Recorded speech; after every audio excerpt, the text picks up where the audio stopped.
Horror Minute is rated R. The Rocky Horror Picture Show is also rated R. We're going to spend this time discussing the movie in gory detail, and along the road we will talk about some adult content and use some of our favorite swear words. His foot stance, whack. The way he talks, whack. The way he doesn't even like to smile, whack. Consider yourselves warned. Welcome to Rocky Horror Minute, the podcast where we discuss the Rocky Horror Picture Show 1 minute at a time in excruciating detail. I'm one of your hosts, Kelly. And I'm your other host, Leandra. And yet again, looks like Perry Bedden's bloodlust is sated, so we don't need to sacrifice anybody to him for this episode. Yes, for now. So I guess let's dig right on in then. Yeah, all right, just getting hot and heavy. We are on minute 35 of the Rocky Horror Picture Show. Leandra, what happens in minute 35? Great question. This starts with Frank pointing to Riff, and then he says, "Throw open the switches on the sonic oscillator." And Riff brings down 2 switches on the kind of upper left-hand side of the panel of different buttons and switches and wheels. The camera focuses in on a closer up shot of Frank, and he says, "And step up the reactor power input 3 more points." And Riff acquiesces. He presses some triangular buttons that light up, and I'm guessing that is the reactor power input. Janet shields her eyes from the bright light that flickers on, while the overhead lights cut out. Riff kneels and pushes a wheel clockwise with great force. The wheel is seemingly not connected to anything, but there is steam that begins to pour out from surrounding pipes. Brad reacts and looks through his glasses, and the lights begin to slowly strobe. Janet is hugging onto Brad for comfort.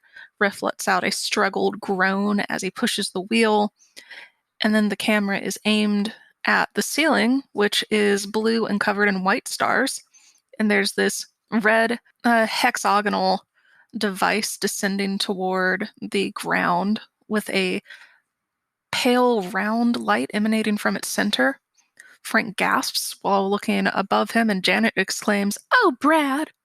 And Brad exclaims, "It's all right, Janet."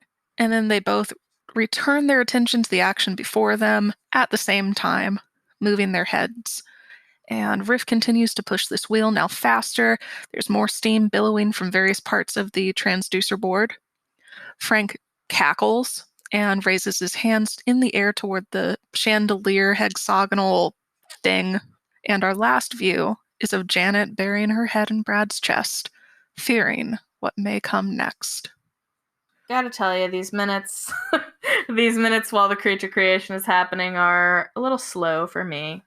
This one is maybe not as exciting, but there are some fun things that we can chat about on this. I know that both of us have notes about the ceiling. Yeah, probably the same note. The entire lab is pink with white marble stuff all over it, except for the ceiling, which looks like arguably patriotic. It's like a kind of royal blue ceiling with white stars on it. Yeah, I didn't necessarily see it as patriotic, but I really like the stars on the ceiling. They're cool. It's fun. It's always fun when you get a new perspective on a room because you're looking up at the ceiling for the first time for an extended period. Not that happens to me frequently. No, you're usually on top. That's true. Oh, man. But yeah, that's really one of the standout things for this minute for me. Just a really interesting set detail that they did not have to include, I mean, this room doesn't exist. It's a set, so because of that, it was a deliberate choice, and I think a cool one. Yeah, and it kind of reminds me of, like, planetariums. Yeah. Something that they don't really have as many of anymore. I feel like they used to be kind of all over the place. But this The ceiling itself is even vaulted in such a way that it kind of evokes that dome shape of a planetarium. Yeah, absolutely. But it, And if you were from outer space, I guess a planetarium would be pleasing decor for you. yeah, and this is kind of like a toddler's version of a planetarium, or maybe like Elmo's World, the planetarium. So I don't know that there's any intent to make constellations. It seems like the stars are fairly spread out evenly. So one thing that I wanted to call out though is earlier on, Riff Raff had a champagne glass that was handed to him from Frankenfurter that disappears, or so we thought. You can actually see that there's a champagne glass on top of the board right above the sonic oscillator. So I love that little detail. Just like, what the fuck would Riff do with this? I guess he's gonna put it right where there's a ledge. I think that Riff Raff on the ground wheeling is the time that you really see the best kind of view of his costume and his Mm. hump. You see more wear than I think you would normally see because you see strings and whatnot coming off of it as well.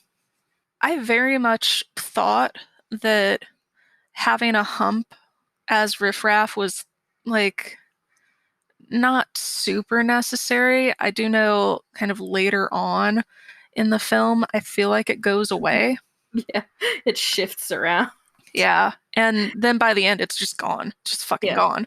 So it's in this moment that you see that, at least for this scene, it's supposed to be outrageously pronounced. He's really putting his back into the work that he's doing, and there's a silhouette of him with kind of lighter steam billowing out from behind him. So you can really get a good look at the curvature of that hump. A couple of other things to throw out there. I've always been kind of curious about what a sonic oscillator is, and there's not a whole lot of information about that on the interwebs, maybe not surprisingly.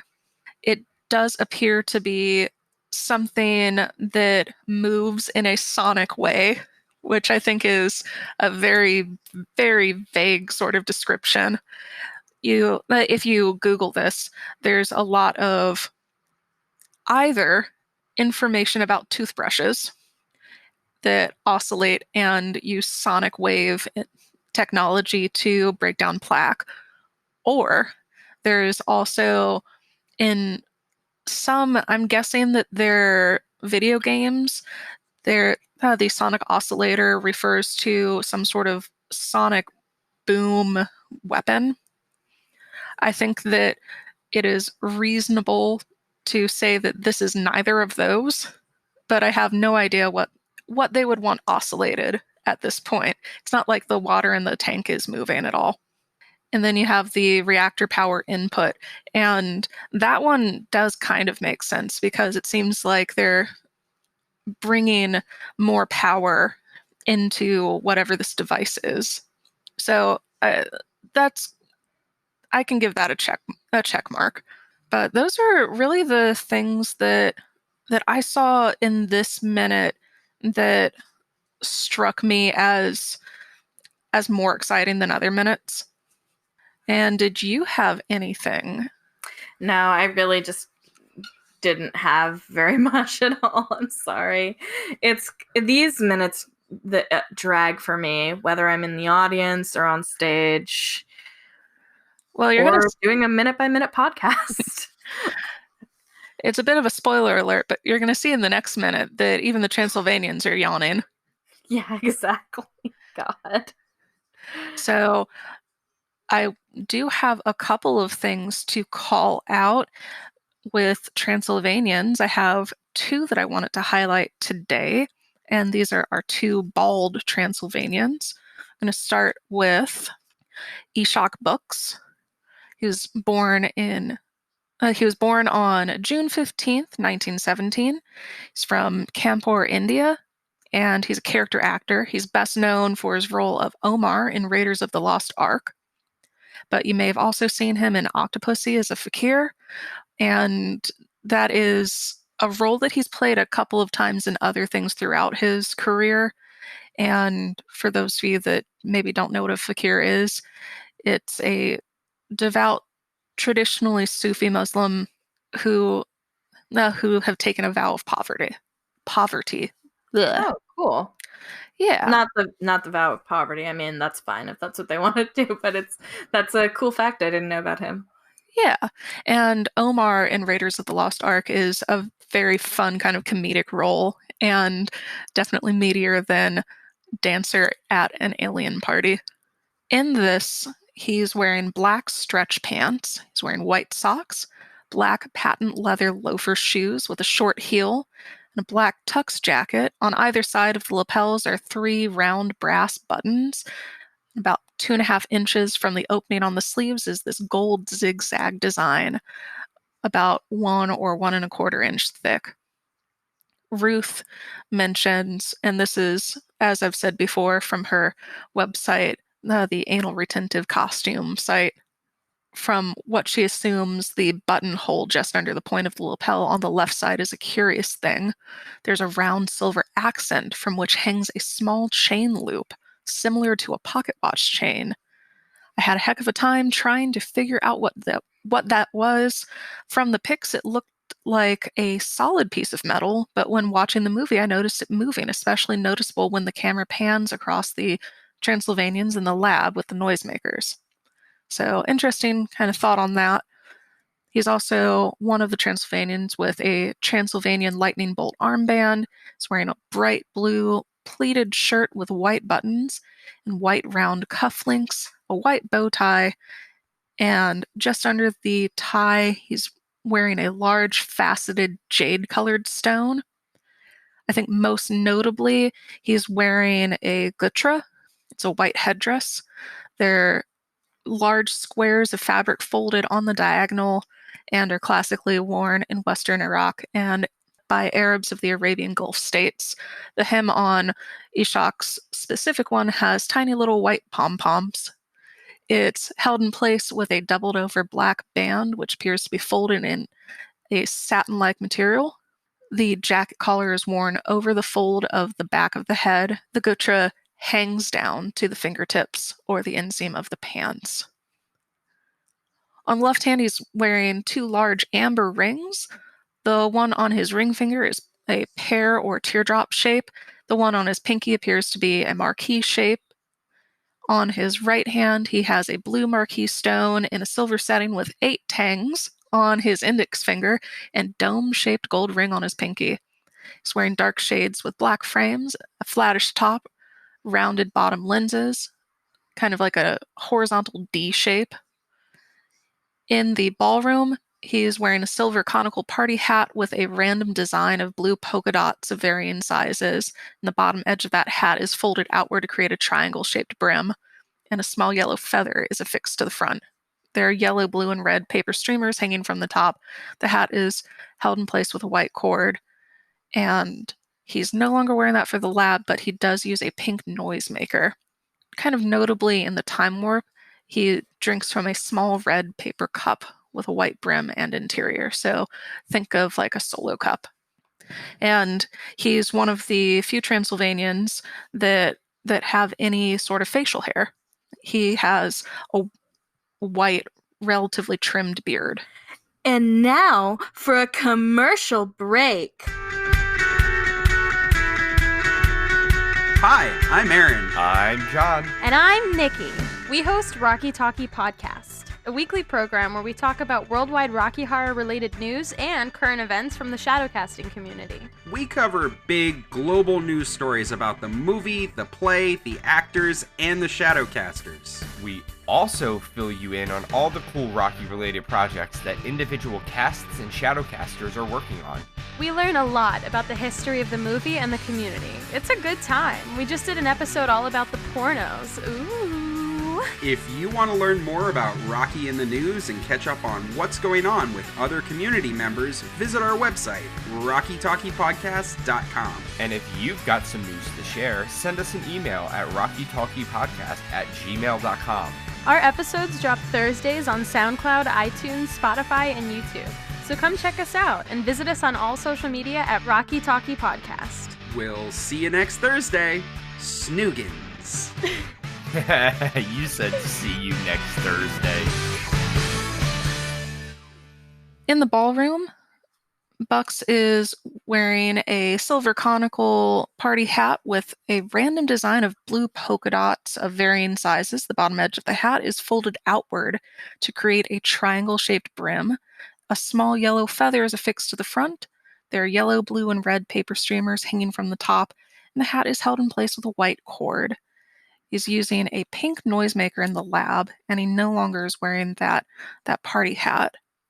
And kind of notable is the fact that in the very beginning of the time warp, Ishaq drinks from a small red paper cup with white brim and interior, so kind of like a solo cup. And he has a fairly well-trimmed white beard. Next on my list is Hugh Cecil. He was born May 16th. I just realized that I didn't tell you whether or not Ishaq Books is still alive. He is not. He passed on September 2nd, 2000. And on to Hugh Cecil. Born May 16th, 1913. He was named Alfred Cecil Ware, and he ended up using Hugh Cecil as a stage name. He lost his hair due to a childhood illness, which is sometimes attributed to alopecia. He's one of the Transylvanians who answered that UGLY Models Agency casting call for interesting-looking actors. He can't dance, he doesn't have eyebrows, and he supplied his own monocle. And you've possibly seen him in some classic Doctor Who episodes and very smaller roles and Technics. After Rocky, he did more random stuff, but the one that I found the most interesting was in Spice World. He's uncredited, but Baby Spice kisses him. Also, he was a magician. He is wearing black satin stretch pants, white socks, black patent leather loafer shoes with a short heel, white bow tie. This one is a butterfly style. It's doubled. He's wearing a black tux coat with black epaulets on the shoulder. They have wide ends like a colonel's, but there's no fringe hanging from them. 3 gold buttons placed vertically on either side. He's wearing the Transylvanian armband, pleated red shirt with round white buttons, white gloves, no rings on the right hand, and green metallic sash with long square-ended tails worn on the left. One tail is mid-thigh length, the other is almost to his knees. He's wearing that gold-rimmed monocle in his right eye. There's a black ribbon that is attached to it and attached somewhere on his left shoulder. It hangs in a bit of a U, like a necklace across his front. He's got a tall cylindrical crown-shaped gold paper hat in the time warp, and it has vertical points topped by circles. He's not wearing any makeup as far as we can tell. You might have heard him called by his kind of fan name of Monopoly Man. Those are the Transylvanians that I wanted to discuss. Wonderful. Thank you so much. No, thank you. I really enjoy your Transylvanian tidbits, which is what I'm calling that segment. Aw. I didn't mean for that to sound sarcastic. No, we both have a bit of a resting bitch voice. Oh yeah, active bitch voice. Oh. I don't have anything else for this minute, so Let's head on to callbacks. All right, to the callbacks. When Frank says when he's pointing directly at the camera, you can say, which audience member has the largest penis? And it's just pointing at somebody. And then, which audience member has the smallest penis? And he'll point off into what would be the right of the audience. It's fun. The regular at our cast who does that is usually sitting in that exact spot, so it's particularly funny, but it's a classic. And then another big classic is when he says, step up the reactor power when he says, step up the reactor power input 3 more points. 3 orange triangle-shaped lights come on, and so the callback with that is 3 more Doritos. And then anytime you see Riff turning that wheel, you can say along with him, you're supposed to say it kind of like in time with him pushing it. So you start it slow with like, I hate my job. I hate my job. And then like when it cuts back to him later, much later, and it's going really fast, I hate my job. I hate my job. I hate my job. So it's fun. What else you got, Leandra? Well, there aren't a whole lot more. The one that I kind of like is you see the ceiling and the stars, and right after that, if you begin this callback, you'll have really good timing for it. And that's the here comes the sun, doo doo doo doo. Here comes the sun, and Brad says, and then Janet says, oh, Brad, and Brad says, it's all right, Janet. That's one that if you can get the timing on, really is very satisfying. That's really the major one for that. There are a couple of gags that I've seen different casts do at this point. For instance, our cast, when we bring out we call it a chandelier. I know that Larry refers to his red hexagonal thing as the SS Honeycomb, and it was hypothetically originally a shower head. What we do is we have a fairly large one that we purchased. It was from a cast out in Kentucky.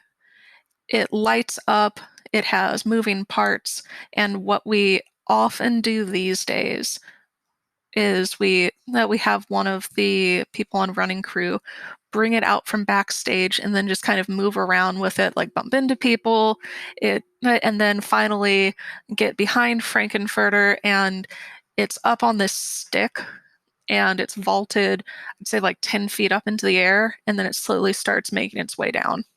It is a very fun thing to watch. But that is really all I had as far as callbacks or things to point out in this one. Did you have anything else? I gotta say, I got nothing. All right, so I guess that means that we're going to end this the same way we end all of them, with us speaking at the same time, saying now. Now. You don't have to go home, but you can't stay here. Still get the fuck out.